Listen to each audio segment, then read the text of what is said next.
拜师仪式。那么首先呢，请允许我介绍出席今天这一次活动的嘉宾。那么他们是这一位是我们苏韵评弹团的团长著名的评话表演艺术家庞志豪先生，大家欢迎。那么出席今天活动的呢，还有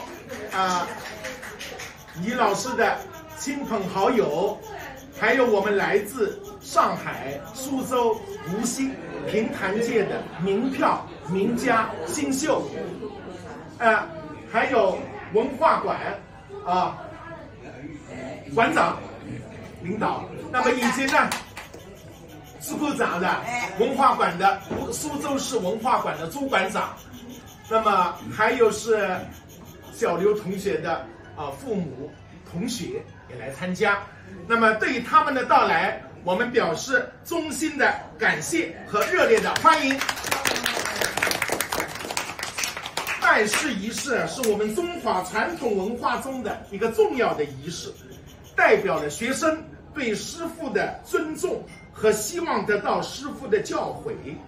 那么师傅呢，也将在仪式上正式收徒，承担起培养学生的责任。评弹艺术有着丰厚的人文底蕴和灵活多样的艺术张力，而且始终坚持着徒拜师、师带徒的口口相承的这样一种模式。这种艺术的传承方式呢，保证了老师他能够尽心尽力的辅导学生，学生呢也能全心全意的投入学习。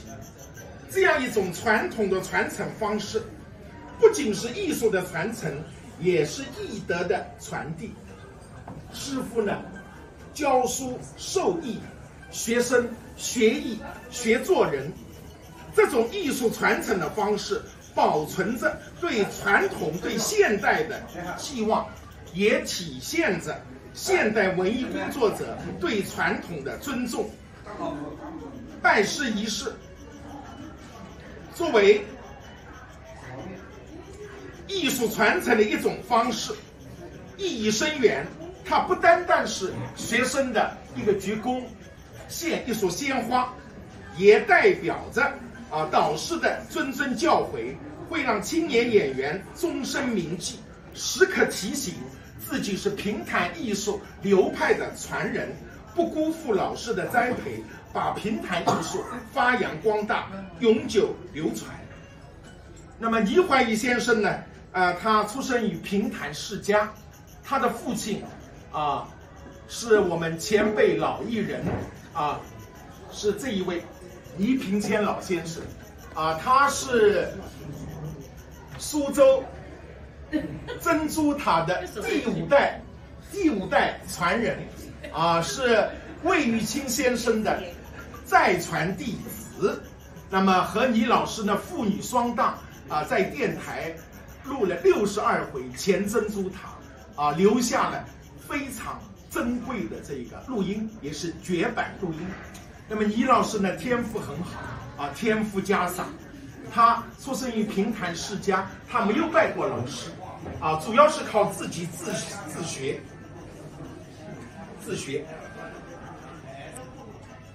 那么他的音质好，音色美被誉为我们业余票界的金嗓子在前辈老艺人朱介胜先生的指点下，以正宗的语调打下了弹唱的扎实功底。他无论是演唱、讲调还是削调，字正腔圆，甜美丰润。那么倪老师的为人不炫耀不张扬，而以长期的刻苦督学承继了前辈严谨的规范和法度，形成了他艺术的正宗、正派和正气，一如其人这个倪老师纯正的艺术，正是他纯正真诚的为人的体现。那么刘远红同学呢是一位95后的青年学子，他是四川师范大学音乐学院的学生主修声乐。那么他从小呢就喜欢曲艺那么对苏州评弹情有独钟。那么在一次偶然的机会，我们认识了我们的网红评弹小刘。那么经过小刘的推荐，那么就跟倪老师呢学唱评弹。虽然时间不长，才短短不到半年的时间，他已经学会了苏州好风光、蝶恋花。那么他的弹唱也是很有专业功底的。那么前不久呢，正式考取了湖北省曲艺团，担任曲艺团的一位苏州评弹的独唱演员。那么小刘同学呢，多次提出他要拜倪老师为师。那么经过倪老师慎重的考虑，那么终于答应了小刘同学的拜师的请求。那么，所以我们今天呢，在这里我们举行这么一个简单而隆重的这么拜师仪式。好，下面呢，我们请这一个倪老师上座。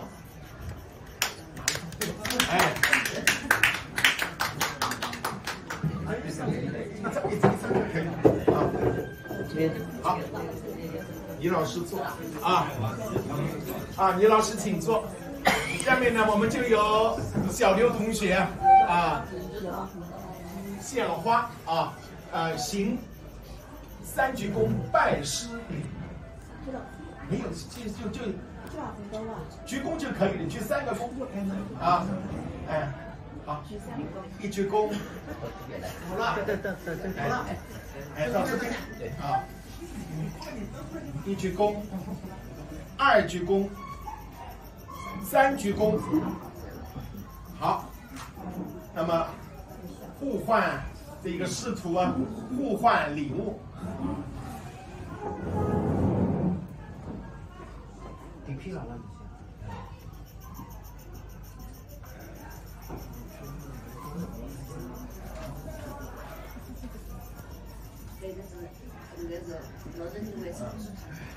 跟他说用普通话。62回。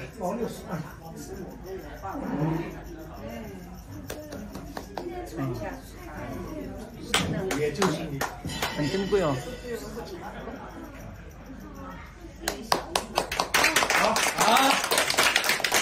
下面呢，我们请小刘同学为先生呢就敬一杯茶，然后我们改口就称先生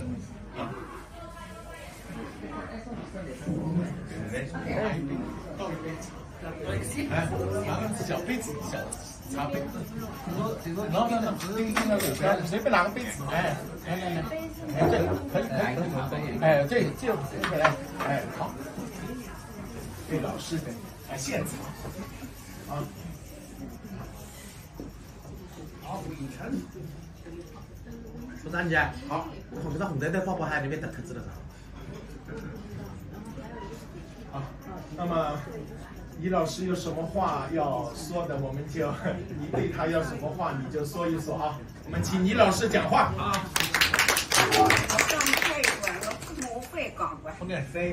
有翻译你就说苏州话，你就你得讲苏州话。要是你考英语你给对飞了。我现在非常开心非常激动。那么我们会讲上海，那么能够先生自家学生子是我这个经常就是呢非常容易。那么现在有那个他才没干，有可能他才没讲。那么所以活起来呢，虽然是四川人，但是有的事业呢，他鼻子才会正，说明你这个音乐的功底，语言的功底才会害的，所以我虽然很开心，小廖各位正在来参加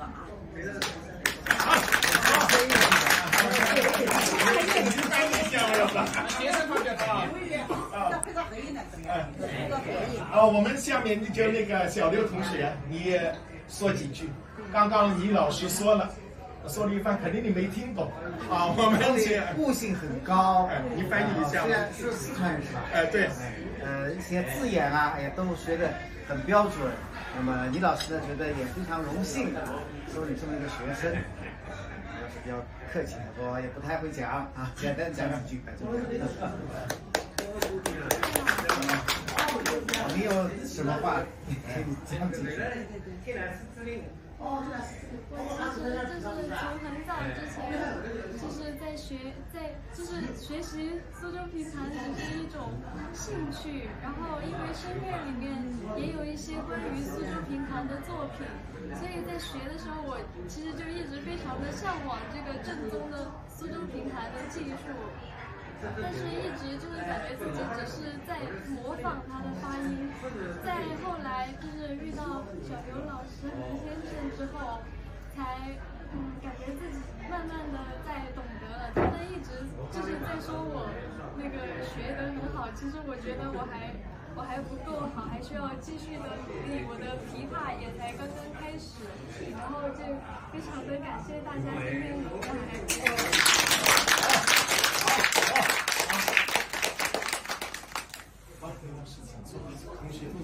好，接下来呢，我们请这一个见证人苏韵评团团的团长唐老师讲话。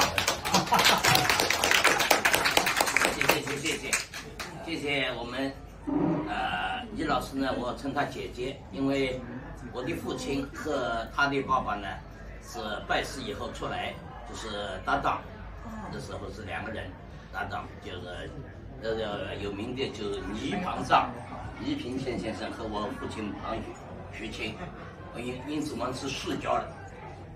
这一次呢，李老师能够收这么年轻又肯上进又有很高天赋的这个学生，我们都为他高兴。谢谢大家。